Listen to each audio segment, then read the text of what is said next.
Bueno, hemos recogido las impresiones y análisis desde el punto económico, desde la sociología, y saludamos ahora al analista político Omar Aguapara para tener también el análisis respectivo. ¿Cómo está, señora Aguapara? Gracias por atendernos. Hola, buenos días, Patricia, Jorge, ¿cómo están? Bueno, en principio esta reprogramación un tanto extensa, porque entendemos que ha sido muy impactante y conmovedor lo de ayer, el fallecimiento del congresista Fernando Herrera, pero ¿cómo analiza para primero aterrizar la forma en cómo se ha pospuesto, ¿no? este voto de confianza hasta el 4 de noviembre? Bueno, creo que le añade incertidumbre a este proceso, ¿no? Creo que ya habían varios factores que no permitían necesariamente anticipar o que por lo menos sugieren que el voto de investidura no va a ser tan holgado como el que recibió Bellido, y este nuevo, o mejor dicho, esta ampliación, posponer este debate hasta el jueves 4 de noviembre, creo que deja en manos del Congreso un poco el control del proceso de investir a este nuevo gabinete, ¿no? Ahora, no hay una explicación sensata, ¿no? Porque estamos hablando de 10 días, estamos hablando aquí de un juego político que se empieza a observar. Aparentemente, no habría razones para haberlo extendido más allá, siendo un proceso tan importante, la conformación de un nuevo gabinete o el hecho de que el Parlamento le dé la confianza.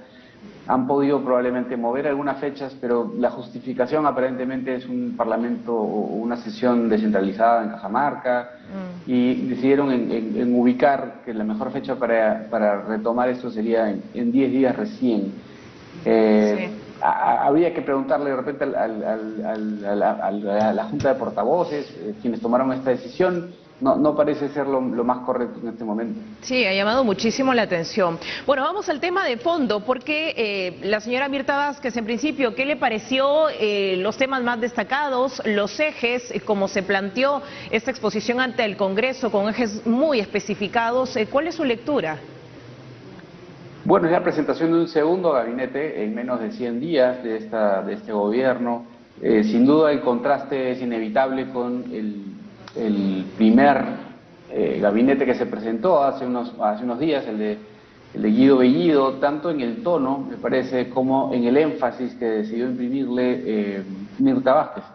Obviamente el tono empieza con una diferencia frente a lo que fue una sesión bastante llena de sobresaltos, como la que tuvimos con Bellido, y con un tono mucho menos confrontacional, al punto que lo primero que hace, creo, Mirta Vázquez es reconocer que hay una crispación política, que hay ciertos roces entre los poderes del Estado, y una propuesta para, de repente, bajarle los decibeles y intentar manejar mejor la situación entre el Ejecutivo y el Congreso.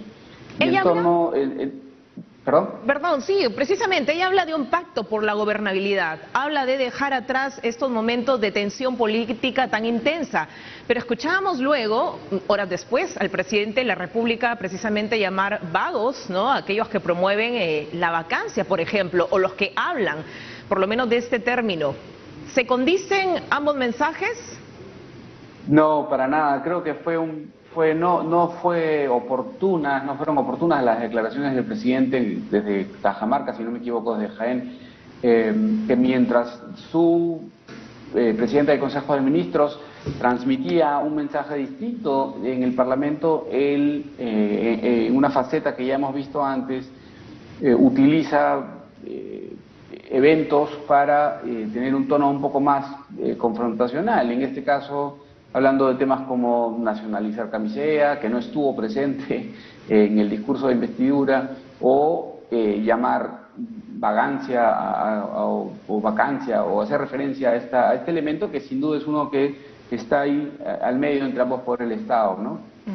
El tema del cambio de la Constitución, la Asamblea Constituyente es un tema vigente en el debate, estuvo muy presente ayer y hemos escuchado a diversos parlamentarios, especialmente de Perú Libre y de Juntos por el Perú, y en fin, hablando de este tema. La presidenta del Consejo de Ministros fue muy cuidadosa, no utilizó para nada el término, pero sí utilizó un renovado pacto en el marco constitucional. Minutos después habla de un nuevo contrato social por la estabilidad, la democracia y los cambios que requiere el Perú. Entonces, ¿es una cuestión de términos o era oportuno que no se plantee en este momento en la agenda? Bueno, ella mencionó que no era prioridad en este momento ir por una asamblea constituyente. Hay quienes han querido interpretar esta mención a un nuevo pacto social como una referencia directa a una nueva constitución, pero sabemos que esa vía legalmente está bastante complicada de llevar a cabo. Como política general de gobierno, si es que eso es lo que estaba buscando comunicar la presidenta del Consejo de Ministros en su discurso, no es posible pensar que va a haber un pacto social en el corto plazo o en el mediano plazo. Yo creo que la prioridad por ahora de ella, de su paso por el gobierno, no va a estar por ahí, y más bien desliza la idea o deja desde que hizo esas declaraciones, creo que ustedes, que esto es más bien de repente una propuesta o una iniciativa que va a manejar el partido y no el gobierno.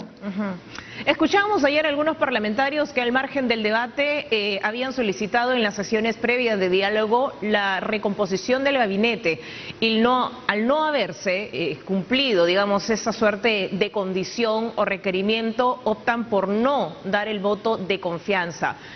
¿Cómo llegamos, digamos, a esta etapa cuando se presentan ya el gabinete o la presidenta del Consejo de Ministros con su gabinete en pleno, con, digamos, la presencia de ministros como Barrenzuela, el ministro Gallardo de Educación y otros cuestionados? Es un problema sin duda, ¿no? Creo que no le favorece, no se condice necesariamente con mucho de lo que ella trajo, creo, al Parlamento el día de ayer, incluso con menciones como al cultivo ilegal o a la erradicación del cultivo ilegal de hoja de coca, a menciones a Devida, que es justamente uno de los temas más problemáticos que ha traído la gestión o la presencia de Barrenzuela dentro del Ministerio del Interior. Ese es por dar un ejemplo, ¿no? O hablar de carrera magisterial con alguien como Gallardo al frente del Ministerio de Educación.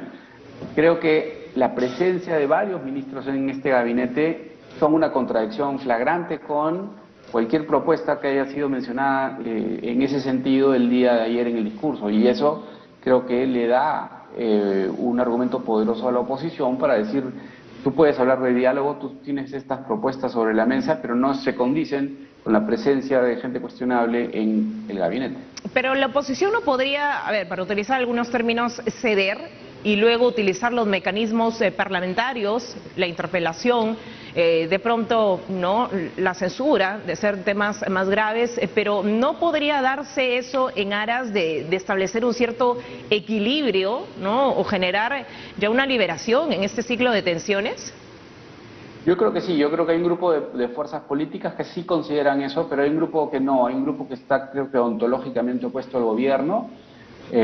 Ayer el congresista Alejandro Cabero hizo una declaración así. Él pensaba que Mirta Vázquez pensaba igual que Perú Libre, que él no podía darle el voto de confianza a políticas de izquierda, básicamente. Mientras hay un gobierno de izquierda en el Perú, como el de Perú Libre, yo veo muy difícil que haya un grupo de congresistas como los de Avanza País, Renovación Popular, Fuerza Popular, que estén dispuestos a ceder, como mencionas tú, o que estén dispuestos a darle el voto de confianza. Y está bien, están en su derecho de oponerse desde el Congreso a ello. Creo que lo que haría el equilibrio, lo que permitiría tener un equilibrio, sería más bien el rol de los partidos que no tienen esa convicción ideológica y que podrían de repente sí sumarse, dependiendo de las circunstancias, a una votación u otra, ¿no? Hay varios de ellos que han firmado por la insistencia de la regulación, de la ley que regula la cuestión de confianza, sin necesariamente ser una oposición marcada. Muchos de ellos también probablemente voten por darle la confianza a este gabinete. Claro, quizás no en bloque, ¿no?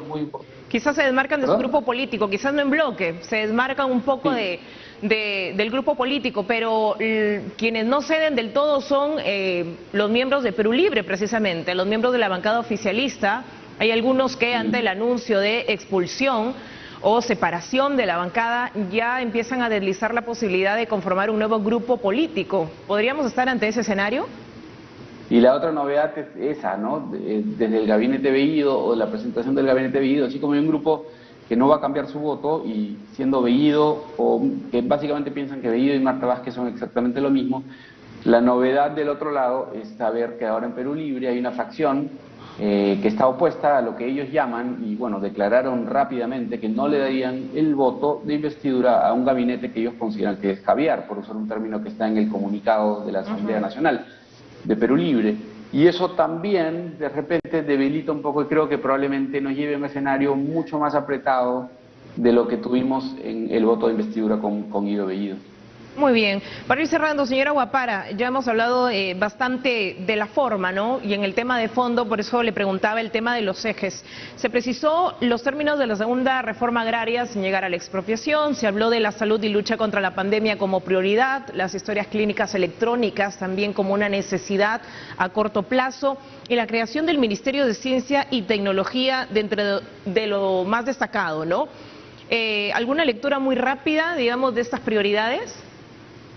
Bueno, creo que la principal diferencia con gabinete anterior ha sido que Mirta Vázquez hace énfasis o pone el acento sobre algo que es más cercano a ella o a una izquierda un poco más progresista, de repente en lo social, haciendo énfasis en temas de género, en temas de poblaciones vulnerables, en temas de derechos de población LGTBIQ, en términos de medio ambiente, en términos de interculturalidad.